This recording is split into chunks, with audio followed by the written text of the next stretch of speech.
Bom, neste momento eu me encontro muito feliz aqui, muito agradecida a Deus de poder fazer parte desses 75 anos de fundação da Igreja de Vila Nova. Não desse período todo, porque eu não morava aqui, morava em Minas, mas em 82 eu mudei para cá e a minha igreja, desde quando eu vim até hoje, é a Igreja Presbiteriana de Vila Nova. Quero parabenizar essa igreja por tudo que ela é, por tudo que ela faz nesse bairro, nesse setor, e muitas outras pessoas de outros setores fazem parte dessa igreja. Eu sou muito grata a Deus, porque Deus me abençoou muito na minha vinda para cá, eu fazendo parte dessa igreja maravilhosa, essa igreja que eu amo muito, esses irmãos que eu amo todos e todos fazem parte da minha vida, do meu dia a dia. Estou sentindo muito esse período de a gente não poder encontrar, não poder abraçar, não poder conversar, mas estou grata a Deus, porque Deus está cuidando de mim como tem cuidado de todos. Parabéns, Igreja Presbiteriana de Vila Nova.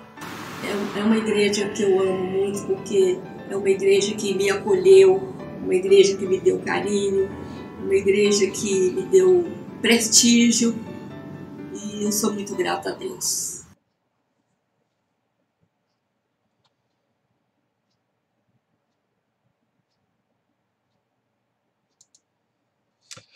Olá, bom dia. Nós estamos aqui fazendo a gravação de mais um dos estudos bíblicos de quarta-feira da Igreja Presbiteriana de Vila Nova. O nosso canal é o IP de Vila Nova, você é muito bem-vindo. Se você gostar dos estudos que estamos transmitindo aqui, não deixe de deixar um like e também se inscrever no nosso canal para que você receba as comunicações das publicações das nossas transmissões aqui nesse canal.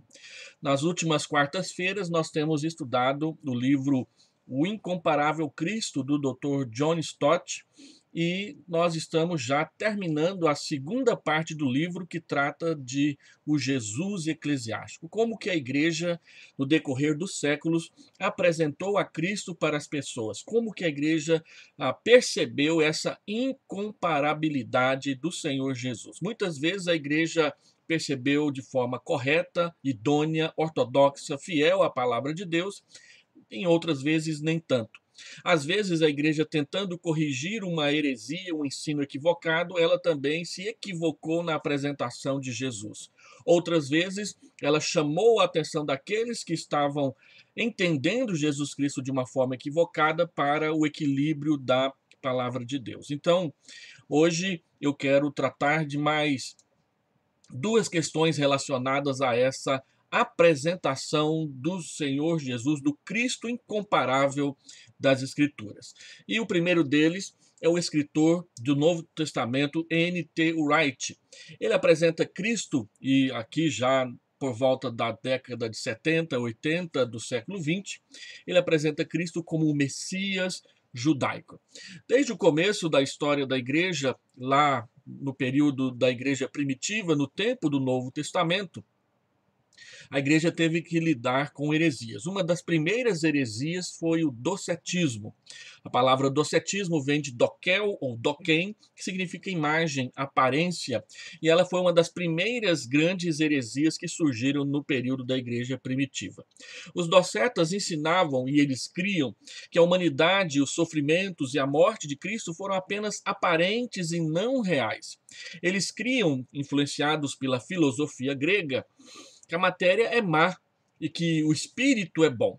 Então, os docetas negavam a humanidade genuína de Cristo e, por consequência, a encarnação e a expiação dos pecados na cruz. Eles entendiam que, sendo a matéria má, era impossível que Deus se encarnasse de forma material. Então, a vida de Jesus Cristo foi apenas uma aparência, uma imagem da verdadeira realidade. Para eles, a encarnação física ela era irreal. Ela não podia ser real, porque Deus não pode sofrer, Deus não pode ser limitado, Deus não pode estar dentro de um contexto e que é mal, que é a interpretação deles da matéria. João os confronta de forma decisiva na sua segunda carta, quando ele escreve que aqueles que negam que Jesus Cristo veio em carne são pessoas que não conhecem a verdade do Evangelho. Hoje em dia, é muito mais comum negar a divindade de Jesus do que a sua humanidade. Hoje em dia, as pessoas costumam afirmar que Jesus era apenas um homem comum ou um homem qualquer, muito inteligente e que influenciou gerações, mas ele não era divino. Algumas pessoas tentando defender a divindade de Jesus na nossa época, e esse é o caso de N.T. Wright, eles acabam nesse processo de tentar mostrar e provar a divindade de Jesus, eles acabam negando a humanidade de Jesus ou diminuindo tanto a humanidade que parece que Jesus de fato não era humano, e aí eles acabam incorrendo nos mesmos erros do docetismo do primeiro século. Então, a N.T. Wright, ele questiona a imagem de Jesus que foi passada principalmente pela Idade Média. As pessoas vestiram Jesus com a sua cultura. E um exemplo fácil e perceptível é esse quadro muito famoso de Leonardo da Vinci, chamado de A Santa Ceia. Observe que todo o contexto da Santa Ceia no quadro de Da Vinci é italiano. Você observa a mesa, uma mesa alta, que você vê os pés dos apóstolos e do Senhor Jesus na parte de baixo, sendo que na época da Palestina as mesas eram baixas e as pessoas não se sentavam em cadeira. Há uma sala ampla com várias tapeçarias genovenses colocadas na parede, obras de arte. Você vê lá atrás a imagem, a paisagem que Leonardo da Vinci coloca é mais ou menos a imagem dos Alpes italianos visto através de uma janela. A arquitetura que é representada é uma arquitetura italiana. Então, fica parecendo que Jesus viveu na Itália no período da Idade Média em que Leonardo da Vinci havia vivido. Nesse desejo de contextualizar Jesus, perde-se o pano de vista do seu contexto histórico verdadeiro. Então, N.T. Wright, essa é uma fotografia dele, ele é um teólogo contemporâneo da área da teologia bíblica e que faz várias publicações sobre o Novo Testamento. Ele mostra que a ênfase a Jesus deve ser localizado no contexto do judaísmo palestino do primeiro século. Ele diz que para se entender Jesus, precisa entender a relação que Jesus tinha com o judaísmo, fazendo parte dele ou tentando cumprir questões relacionadas ao que os judeus acreditavam. A sua hipótese é que Israel vivia um cativeiro, sob o domínio estrangeiro dos romanos na Palestina. Para ele, o cativeiro babilônico não tinha acabado. Havia acabado historicamente, mas não havia acabado na alma, no sentimento dos judeus, porque depois dos babilônios eles foram dominados pelos persas, depois pelos gregos. Quando houve a revolta dos macabeus, ela foi muito curta, e aí Herodes tomou o poder, e Herodes era uma espécie de subalterno ou subserviente ao Império Romano no período de Jesus.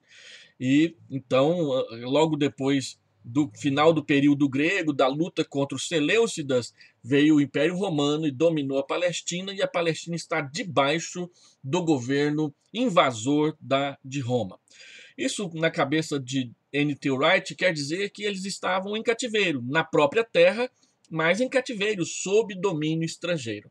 E para ele, o que Jesus veio fazer foi cumprir e colocar fim ao cativeiro por meio da sua vida e da sua morte.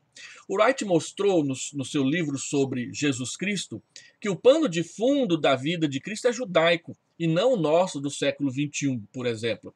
E que nós muitas vezes tentamos revestir Cristo com a nossa cultura da mesma forma que Leonardo da Vinci e os pintores medievais fizeram, colocando Cristo num contexto genovense, florenciano e até mesmo romano-italiano. E isso ele critica e questiona. Na verdade, na visão de Wright, os evangelhos retratam Cristo em contracultura com a sua época. E ele diz que Jesus ele é diferente das três opções político-religiosas que estavam reinando na Palestina do seu tempo. Até aí nós concordamos com ele. Então haviam três opções. A opção de Qumran, aí tem uma fotografia das ruínas de Khirbet Qumran, na Palestina, em que eles ensinavam o separatismo e o quietismo. A outra opção era a opção de Herodes. Aqui tem um busto do rei Herodes. Ele tinha uma espécie de transigência política, em que ele servia e ao mesmo tempo procurava tirar proveito para si próprio da sua relação com o Império Romano. E havia a opção dos zelotes, que eram revolucionários que defendiam uma revolução violenta por meio de guerrilhas. Eles eram conhecidos por ter uma adaga que chamava às vezes de sicar, daí outro nome para os zelotes eram sicários, e a sua grande alegria era assassinar soldados romanos às escondidas quando ninguém estava olhando. O Wright mostra que Jesus foi diferente desse tipo de postura. Por exemplo, para com os zelotes, aí está uma fotografia de uma adaga zelote desenterrada na Palestina. Ele diz que Jesus ensinava que o seu reino era diferente da proposta zelote. O seu reino era de não retaliação, era um reino de misericórdia e era um reino de amor pelos inimigos, que era o oposto que os zelotes praticavam e ensinavam. E também a dádiva do perdão de Jesus demonstrou que o exílio estava encerrado, ou seja, esse exílio na própria terra havia acabado porque Jesus havia chegado e ele incluía as pessoas e não as excluía, como Qumran fazia, porque os moradores de Qumran haviam se separado da sociedade da sua época. Eles eram os essênios. E Jesus não era separado da sociedade da sua época. Pelo contrário, ele vivia entre as pessoas, cuidando dos pobres, dos doentes, dando atenção a quem a sociedade não dava atenção, como as mulheres e as crianças. E ele então diz que por meio de Jesus, Israel seria renovado e o mundo seria abençoado. O que N.T. Wright faz é tentar retomar as promessas feitas a Israel no Antigo Testamento, colocando Jesus como enviado exclusivamente para a salvação de Israel, ignorando muito do contexto missionário da história posterior da igreja. Para ele, Jesus mostra a sua consciência da messiandade ao purificar o templo e a celebrar a ceia. Jesus mostra para os judeus que há um novo tempo começado, porque ele veio e ele mostra a sua autoridade purificando o templo, não purificando a vida política de Israel, e celebrando a ceia com os seus discípulos. John Stott, ao tratar dessa postura de N.T. Wright, que reduz a mensagem de Jesus a um escopo bem menor, ligado principalmente a Israel, o que parece muito mais com uma proposta puramente pré-milenista judaizante, o John Stott diz que o tema do exílio, êxodo, será que ele era central no judaísmo do século I e de Jesus Cristo? Embora na Transfiguração é dito que Jesus estava conversando com Moisés e Elias sobre o seu êxodo, que nas nossas traduções aparece por partida, é complicado achar que esse era o tema central de Jesus quando ele estava por aqui.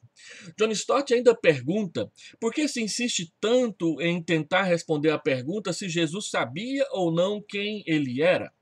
Quando você assiste o filme A Última Tentação de Cristo, aquele Jesus Cristo meio esquizofrênico que ouve vozes, entra em pânico quando faz milagres e não sabe se é ou se não é Deus e por isso cai na tentação de Satanás e vira aquela história que o Franco Zeffirelli, que aquele autor acaba contando. Franco Zeffirelli é de outro filme, desculpe o equívoco aí. Ele não sabe quem ele é. E há muitas publicações questionando se Jesus sabia ou não sabia. No entanto, pela leitura simples do Novo Testamento, você percebe que Jesus tem plena consciência da sua humanidade, assim como ele tem plena consciência da sua divindade o tempo todo. Não há um momento sequer em que o Novo Testamento coloca dúvida no coração do Senhor Jesus. Uma terceira questão que John Stott levanta nessa postura há uma grande ênfase em Jesus como representante de Israel. Mas falta uma resposta convincente, por exemplo, à declaração como a de Marcos 10:45, pois o Filho do Homem não veio para ser servido, mas para servir e dar a sua vida em resgate por muitos. E que Jesus, de fato, tinha a intenção de enviar, como ele faz em Mateus 28, os seus discípulos ao mundo para a pregação do evangelho a todas as pessoas e não simplesmente cumprir estritamente promessas judaicas para os fins do futuro de Israel. Isso não cabe bem com a mensagem do Novo Testamento.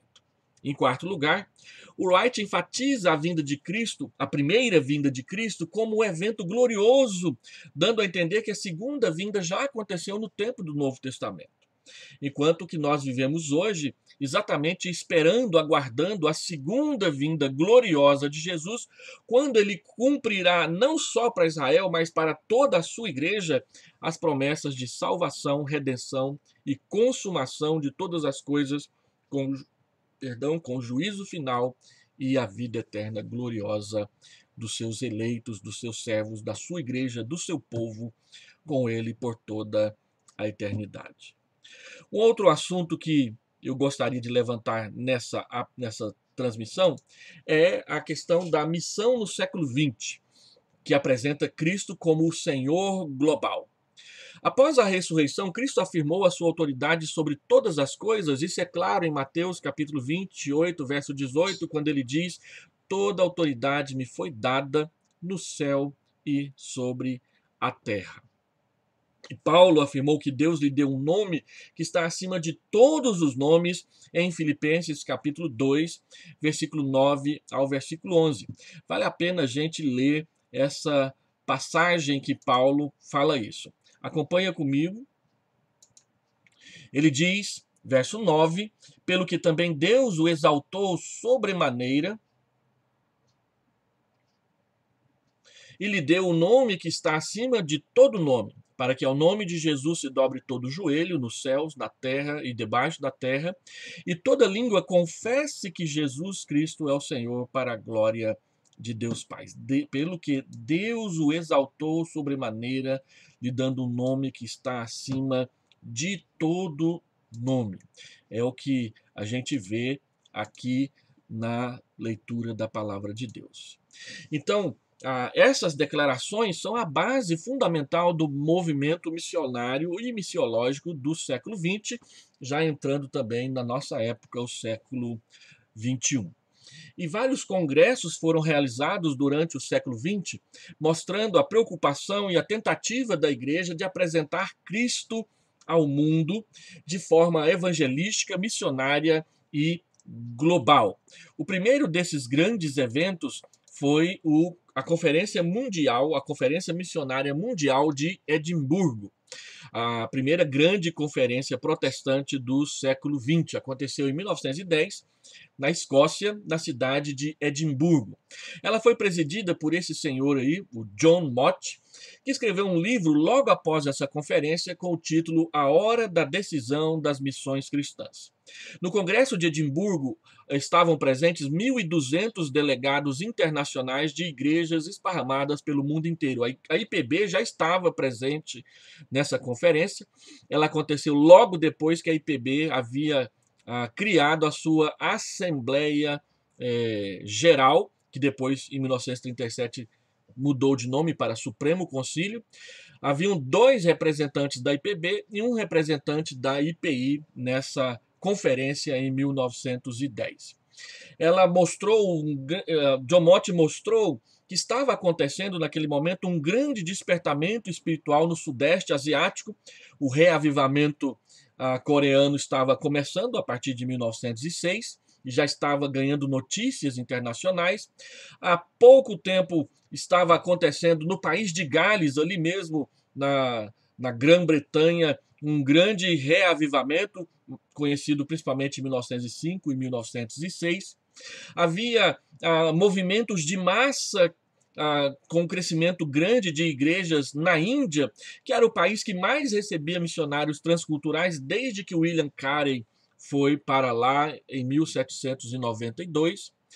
Havia um rápido crescimento e progresso na África, com muita evangelização, envio de missionários para aquela região, e havia um enfraquecimento de outras religiões não cristãs. Para John Mott, havia base para se ter esperança e confiança, pois no campo de batalha a vitória está segura. John Stott atribui essa afirmação de John Mott de uma afirmação infeliz. Infeliz principalmente pelo que veio acontecer depois. Ele publica o seu livro em 1910, logo após a conferência. Em 1914 explode a Primeira Grande Guerra Mundial e logo depois, em 1939, a Segunda Grande Guerra Mundial, colocando em xeque toda a história e a pregação do cristianismo europeu de que havia vitória. As duas grandes guerras que tiveram como palco especialmente a Europa trouxeram um balde de gelo sobre toda a empolgação cristã daquele continente, levando a Europa hoje a se tornar um continente pós-cristãos, desiludido com a mensagem cristã, porque eles disseram, sendo cristãos, olha que guerras violentas nós produzimos. Então, a Europa hoje vive uma retração no que diz respeito ao cristianismo, buscando em outras fórmulas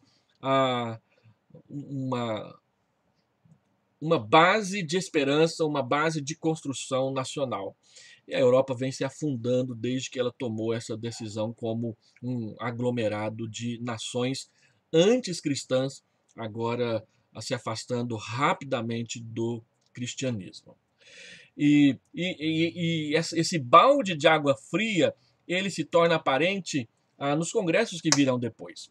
Mas Edimburgo, 1910, acreditava que poderíamos evangelizar o mundo todo antes dos anos 2000.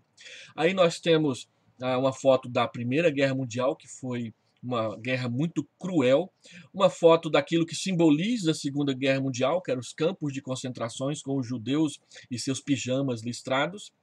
E, segundo John Stott, a euforia inicial ela foi arrefecida devido às duas grandes guerras mundiais, 1914 e 1939. Também no pós-guerra e a reconstrução, o mundo havia mudado e progredido. O mundo que se levantou após a Primeira e a Segunda Guerra Mundial era um mundo diferente, era um mundo mais tecnológico, era um mundo que havia se ressentido da mensagem do cristianismo. E havia também o problema interno de que o liberalismo teológico colocou em discussão o conteúdo do evangelho e minou a confiança das pessoas nele.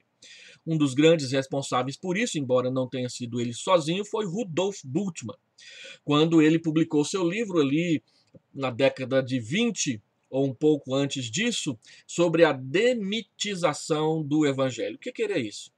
Para ele, o evangelho era composto de mitos, e os milagres e as questões sobrenaturais da Escritura precisavam ser reinterpretados. Então, os milagres, o nascimento virginal de Jesus, todo o processo da revelação como uma obra sobrenatural do Espírito Santo precisavam ser, segundo ele, demitizados, tirar os mitos que estão por trás dos fatos verdadeiros. Então, Bultmann, com mais outros teólogos, inauguram o chamado período do criticismo bíblico, que a Bíblia deve ser estudada como um livro comum e nós podemos criticar o seu composição. Então, hoje em dia, tudo que se pensa no mundo secular que não crê no evangelho é que a gente precisa retirar das escrituras aquilo que é fabuloso, aquilo que é mito, aquilo que é saga, e para tentar reconstruir uma história verídica de Jesus e da revelação bíblica. O resultado prático disso foi um mar de incredulidade dentro das igrejas, somado aos horrores das duas guerras mundiais, muita incredulidade e negativismo dentro das igrejas. Olha como que isso transparece na continuação dos congressos mundiais. Edimburgo tinha 1.200 pessoas. Então, entre uma guerra e outra, aconteceu a Conferência de Jerusalém em 1928. Ela só tinha 200 delegados, menos de 10% do que havia estado em Edimburgo em 1910. A discussão nesse congresso em Jerusalém era em relação entre as igrejas antigas, as igrejas europeias, e as igrejas mais jovens, as norte-americanas, as sul-americanas, as africanas e as asiáticas, que haviam sido fundadas pelo esforço missionário europeu e norte-americano no século XIX, por exemplo. E aí, a discussão era como lidar com as relações raciais, o problema do negro, por exemplo, e a segregação. As questões urbanas, a população estava mudando da zona rural para as cidades. A questão da educação religiosa e a ameaça do secularismo dentro da sociedade pós-Primeira Guerra Mundial. Segundo John Stott, o que salvou nesse congresso foi a declaração do seu cartaz de convocação. A verdade, o evangelho, ou é a verdade para tudo, ou não é verdade para nada. Essa foi uma frase de William Temple, que marcou a realização do Congresso de Jerusalém, que foi uma grande demonstração do pessimismo que estava reinando na Igreja Mundial. Depois disso, acontece a Conferência Mundial de Tambaran, na Índia, perto da cidade de Madras, em 1938, alguns poucos meses antes do início da Segunda Guerra Mundial, quando Hitler anexou a Polônia, invadindo esse país. Você percebe que já há um crescimento, 500 delegados internacionais, e a questão continua sendo a relação das igrejas mais antigas com as igrejas mais jovens. Uma característica desse congresso em Tambaran, essa foto é a foto dos delegados que estavam reunidos lá, é que havia o mesmo número de delegados das igrejas mais antigas, as milenares igrejas europeias, e as igrejas mais jovens do terceiro mundo e do mundo em desenvolvimento. Mas o que marcou esse congresso foi um debate teológico que aconteceu lá entre William Hocking e Hendrik Kramer, um representante do liberalismo teológico e o outro que tentava manter a ortodoxia. William Hocking, essa aí é a foto dele, ele era professor de filosofia em Harvard, nos Estados Unidos. Ele escreveu em 1932 um livro chamado Repensando Missões. E ele então diz que as velhas convicções missionárias devem ser substituídas pela formação de uma grande comunhão mundial de religiões, sem separação do cristianismo em termos de superioridade ou inferioridade com as demais relações. Para ele, Cristo não é exclusivo e não existe nada da necessidade da evangelização mundial. O que fez o contraponto a essa proposta liberal de Hocking foi o livro publicado para o Congresso do missionário holandês da Igreja Reformada Holandesa, Hendrik Kramer. Não sei se a leitura correta é essa. Ele era um linguista e trabalhava como missionário já há muitos anos na Indonésia. A Kramer foi influenciado pelo comentário de Romanos de Calbart, que foi um contra-ataque às propostas de Bultmann e dos seus seguidores de que a mensagem do Novo Testamento era simplesmente uma mensagem humana e não uma mensagem sobrenatural. Calbart, na sua teologia sistemática e no seu comentário de Romanos, ele diz que não. Há sim uma excepcionalidade sobrenatural em Jesus Cristo. Calbart não traz a discussão inteiramente para a ortodoxia cristã, mas ele foi um contraponto a todo o ceticismo que havia entre os estudiosos alemães do período da Primeira Guerra Mundial, da Segunda Guerra Mundial e especialmente depois no pós-guerra, na década de 50 e 60 do século XX.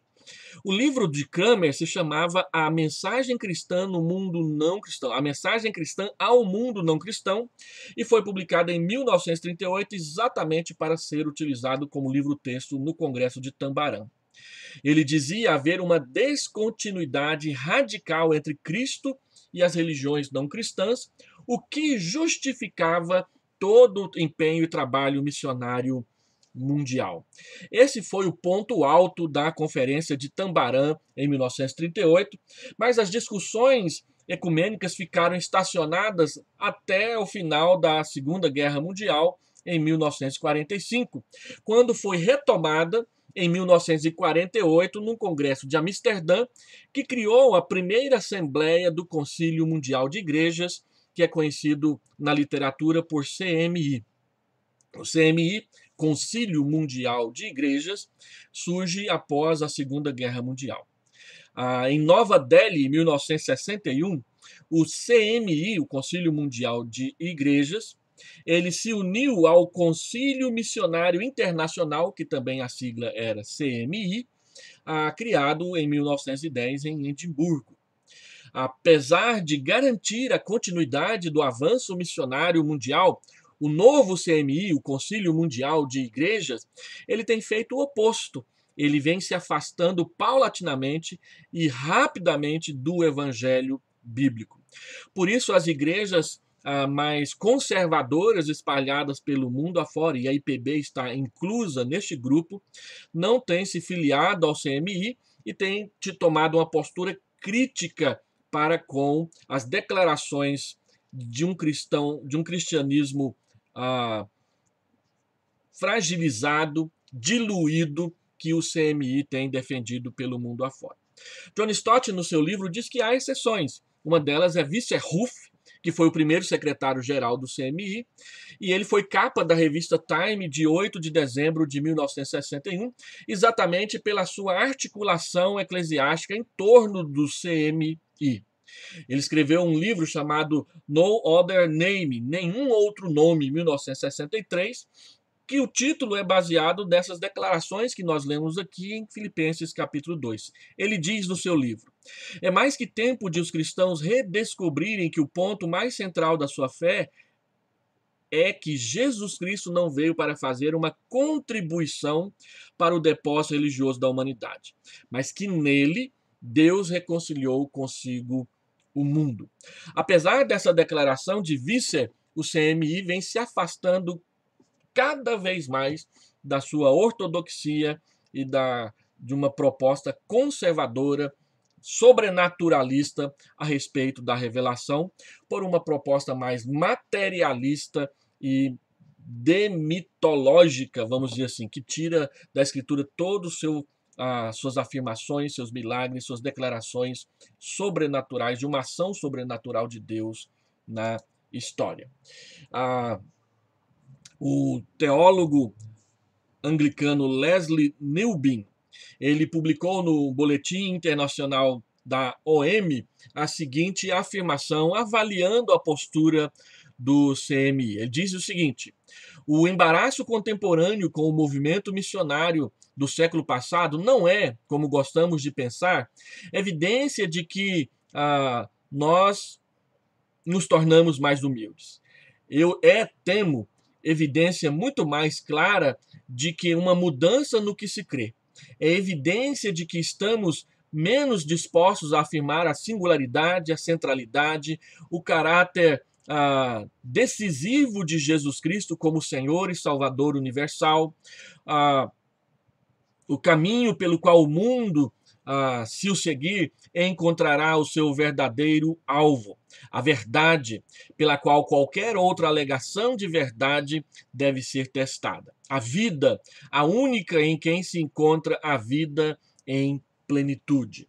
Newbigin está dizendo que o CMI tem se afastado desse compromisso radical com Jesus Cristo, que é a verdade. Então, surge em 1974 o chamado Pacto de Lausanne, no Congresso Mundial ou no Congresso Internacional de Evangelização Mundial na cidade de Lausanne, na Suíça, em 1974. Esse congresso não foi convocado pelo CMI, foi convocado pela Associação Evangelística Billy Graham. Ele reuniu 2.700 delegados, quase o dobro, mais que o dobro do Congresso de Edimburgo em 1910, e reuniu ali 150 nações diferentes discutindo a respeito da pregação do Evangelho ao século XX. 50% dos delegados e representantes nesse congresso faziam parte do chamado, naquela época, Mundo em Desenvolvimento, do qual o Brasil, os tigres asiáticos e aquele grupo que hoje faz parte do G20 fazia parte. Este congresso produziu o Pacto de Lausanne, que é um documento de 15 parágrafos que declara a natureza ímpar e universal de Jesus Cristo como o Senhor global. E aqui eu quero separar só o parágrafo 3º do Pacto de Lausanne. Eu vou ler aqui um pouquinho para os irmãos. Afirmamos que só existe um Salvador e um só Evangelho. Reconhecemos que todos os homens têm algum conhecimento de Deus através da sua revelação geral na natureza.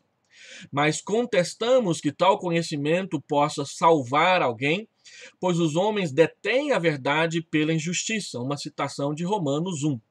De igual modo, rejeitamos como sendo depreciativo a Cristo e ao Evangelho toda forma de sincretismo ou de diálogo que implique em concordarmos que Cristo fale de modo igual através de todas as religiões e ideologias. Jesus Cristo, o único Deus homem, que deu a si mesmo como a única redenção pelos pecadores, é o único mediador entre Deus e o homem. 1 Timóteo capítulo 2. Não existe outro nome pelo qual devemos ser salvos. Atos capítulo 4. Jesus Cristo foi exaltado sobre todo e qualquer nome. Filipenses capítulo 2. Anelamos pelo dia em que todo joelho se dobrará perante ele e toda língua o confessará como Senhor. Filipenses capítulo 2, versículo 11. Este é o parágrafo 3º dos 15 parágrafos do Pacto de Lausanne. O Pacto de Lausanne é assinado também pela Igreja Presbiteriana do Brasil. E aqui está uma fotografia da capa de como ele é publicado aqui no Brasil. Ele é publicado pela ABU. Esse aqui é o número 2, porque é o volume 2 da série Lausanne, que é formada por 7 volumes, que são os textos que foram discutidos lá em Lausanne. Então, deixa eu fazer umas aplicações, porque essa transmissão já está ficando longa. Primeiro, para apresentarmos Cristo ao mundo, não podemos ter motivações dúbias. Nós não podemos nos deixar levar por uma ênfase em especial acima de todas as outras ênfases reveladas na própria Escritura, nos Evangelhos, no Novo Testamento e nas promessas do Antigo Testamento. Se ocultarmos ou omitirmos algum detalhe com medo de ofender os não crentes ou para agradar um grupo específico dentro da sociedade cristã, nós corremos o risco de não dar um testemunho verdadeiro do Evangelho. Cristo não pode ser manipulado nem domesticado pelas nossas comodidades, muitas vezes pecaminosas. Segundo, nós não podemos tentar fazer Jesus Cristo, caber em nossos moldes pré-fabricados como num leito de Procusto, mas praticar o arrependimento cotidiano. Quem conhece a história de Procusto era um assaltante mitológico que estendia os viajantes numa cama muito curta, cortando a parte que excedia o comprimento da cama. Então, lei de Procusto é o seguinte: se você é menor que a cama, ele vai te esticar até você ficar o tamanho da cama. Se você é maior que a cama, ele vai cortar as suas partes que excedem o tamanho da cama, para fazer caber naquele local. Às vezes nós cortamos e omitimos questões reveladas nas Escrituras a respeito de Cristo para fazer Jesus ficar cômodo aos ouvidos das pessoas. Bultmann negou toda a parte sobrenatural das Escrituras para que Jesus pudesse ser aceito pela sociedade do início do século 20. Nós, às vezes, omitimos as verdades do Evangelho para agradar as pessoas e trazê-las para dentro da igreja, não só como visitantes, mas como membros. Se nós fizermos isso, nós estaremos mentindo para as pessoas, enganando as pessoas com uma verdade pela metade e enganando a nós mesmos, achando que estamos agradando a Deus, quando na verdade nós estamos fazendo ele caber na nossa cama, no nosso leito de procrusto. E isso não é bom. E por último, precisamos abrir a mente e o coração para a revelação bíblica. Nenhuma versatilidade criativa substitui ou supera o testemunho bíblico a respeito de Cristo. Muitas vezes, o que as pessoas rejeitam não é a Cristo, mas a caricatura que o nosso mau testemunho dá dele. Nossa única tarefa é apresentar Cristo às pessoas e viver para Ele. Nós fazemos caricaturas de Cristo. O cinema criou um Cristo grego e aí fizeram lá um estudo a partir do Santo Sudário, que também não é o lençol que cobriu a Cristo, mas chegaram à conclusão de que esse seria o rosto daquele cidadão que foi enrolado ali no Santo Sudário, que o catolicismo e muitas pessoas atribuem a ser o próprio Jesus Cristo, mas as feições são bem diferentes do Jesus de olhos claros e cabelos aloirados do cinema norte-americano e italiano. Nós muitas vezes fazemos uma caricatura, um desenho mal elaborado de Jesus Cristo, ou um desenho que tenta colocar Jesus Cristo nos nossos próprios prazeres, como este aqui que coloca o Cristo Redentor participando de uma jogada, de uma partida de futebol no Maracanã, lá no Rio de Janeiro. Não. Nós somos aqueles que creem que quando Jesus Cristo voltar, nós realmente o veremos como ele é, de acordo com a promessa de 1 João, capítulo 3, versículo 2. Não tente fazer Jesus Cristo caber nas suas ideias. E nem tente esconder partes de Jesus Cristo das pessoas. Seja fiel a ele e você ouvirá dele a frase: muito bem, meu servo, minha serva fiel, entra no descanso do seu Senhor. Que Deus abençoe você e que essa gravação, esse vídeo possa te trazer mais para perto de Jesus, o Jesus da Bíblia, e não simplesmente o Jesus da secularidade, dos programas de televisão e daqueles que tentam fazer Jesus caber nas suas ideias. Deixa eu fazer uma oração. Pai, eu peço que o Senhor abençoe todos que assistem e assistirão a esse vídeo. Que a tua palavra encontre lugar no seu coração para abençoar a sua vida. Essa é a minha oração em nome de Jesus. Amém. Então, todas as quartas-feiras, a gente tem o estudo bíblico na Igreja Presbiteriana de Vila Nova. E a partir de agora nós vamos publicar o restante desse estudo aqui no canal IP de Vila Nova, enquanto lá na igreja nós vamos partir para estudos mais na área bíblica. Nós vamos terminar essa série fracionando ela um pouco mais para ficar menores os vídeos e você poderá assistir aqui no canal IP de Vila Nova. Até mais, até a próxima transmissão.